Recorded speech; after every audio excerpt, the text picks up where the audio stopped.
So mga lods, maing buntag. For today's video, mag-grocery da ita mga lods. Malitag sabon. Inahotdan na tag sabon.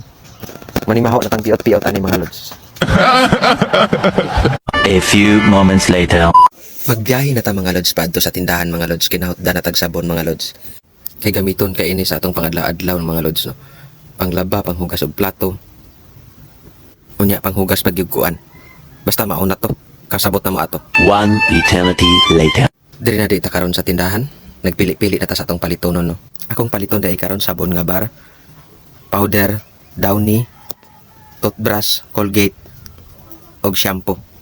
Mao lang na atong paliton. Kay mauna ang wala sa kuan no. Hurot naman maong wala. Ang oksalik na pamungkoy nabili no. Kaya ang oksalik manggod kinahanglan kay na sa puti.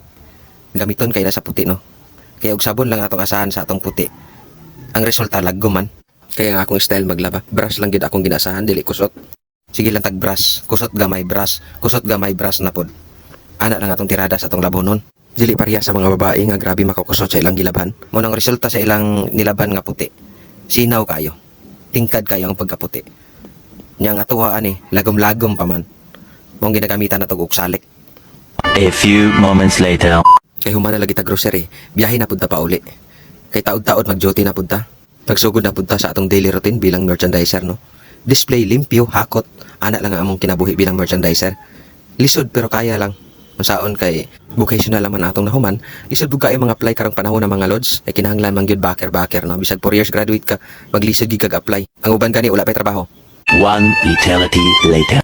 So mga lods, humana tag siray mga lods. Lara mga lods. Sigan sag matabi.